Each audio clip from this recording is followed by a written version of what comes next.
baik saya.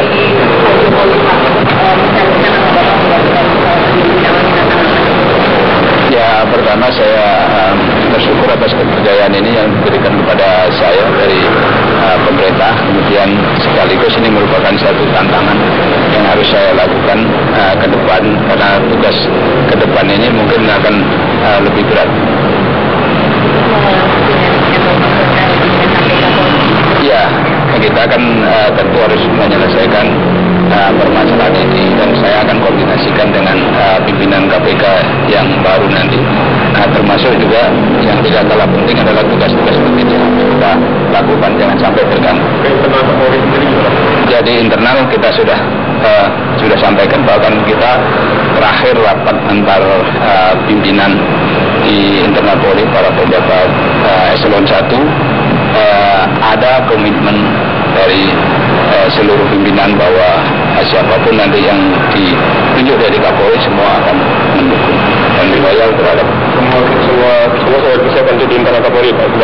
Sudah distabilkan di internal Kapolri, ya? Sudah ada. Ya. Kenapa? Sudah koordinasi. Ya. Ya, semuanya mendukung. Nggak ada masalah. Ya, beliau 100% legowo dan menerima apa yang diputuskan oleh Presiden.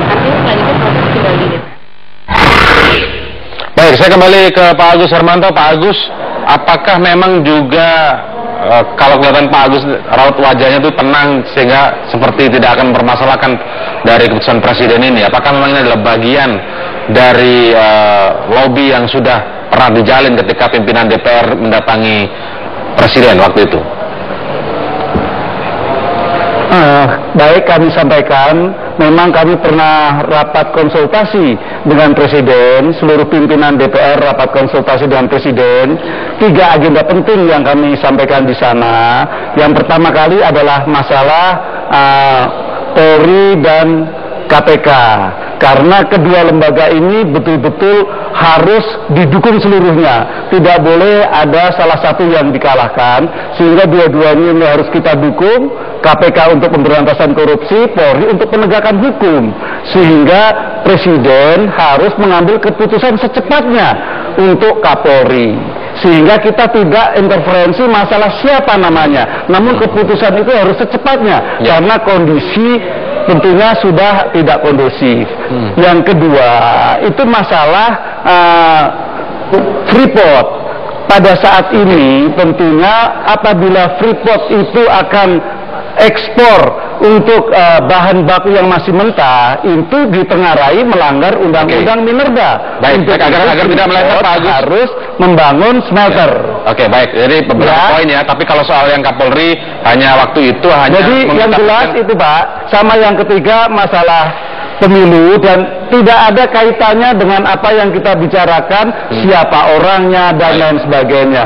Namun sekarang keputusan itu kan memang diputuskan oleh Pak Jokowi, sehingga yang kita hargai karena memutuskan sekarang. Begitupun juga masalah pimpinan KPK, sesuai undang-undang harus diberhentikan sementara. Ini juga sesuai juga. Dan apabila pengusulan pimpinan KPK, memang beliau mengambil opsi untuk mengambil ataupun mengeluarkan Perpu. Perpu ini nantinya harus dibahas di DPR, walaupun saat ini sudah bisa langsung bekerja, tapi kan harus dibahas di DPR. Untuk itu tentunya masih ada riskan yang ada. Seandainya opsi yang diambil itu misalnya mempercepat daripada pimpinan KPK yang pernah diusulkan Pak SBY dulu, kan sudah melalui pansel, yaitu Pak itu kan tentunya jauh lebih baik dan tidak akan menjadi permasalahan. Ini tentunya ke depan pasti juga ada permasalahan seperti Kapolri ini juga. Baik, Pak Agus, saya ke Bang Irman.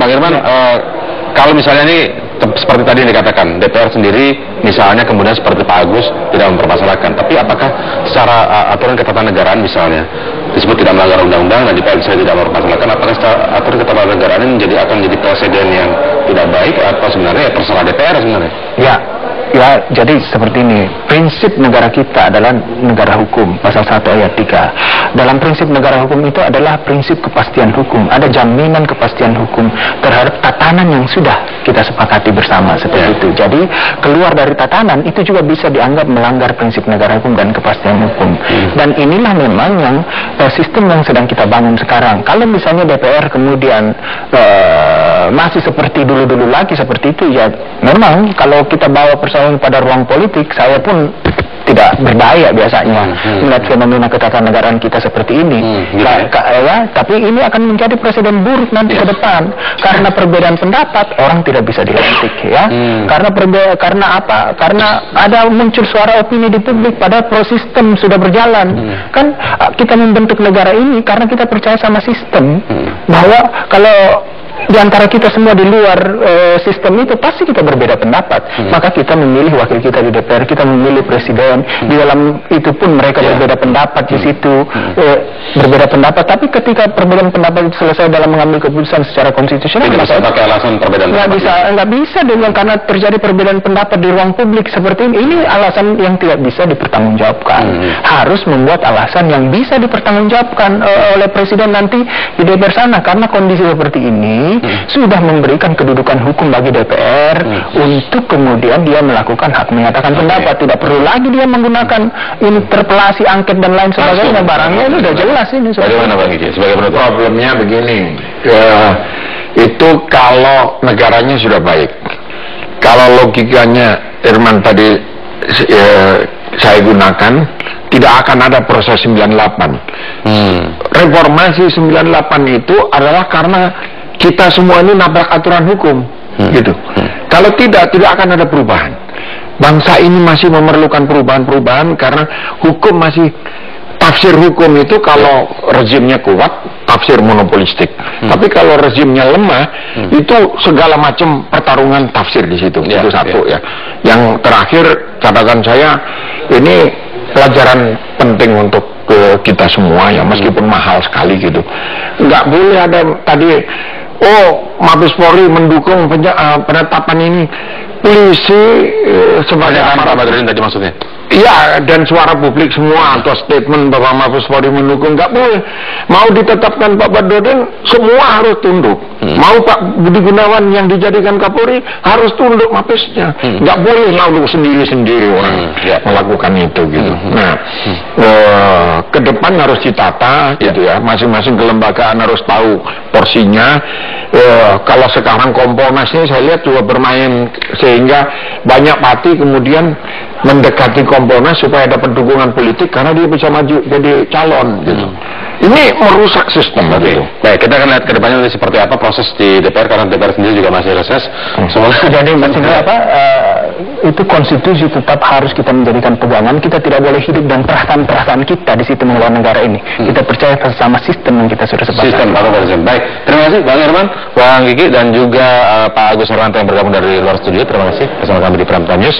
Tetaplah bersama kami. Prime Time News akan berlanjut dengan informasi. Laborasi Taurus masih bisa berbisnis di tengah statusnya sebagai buron.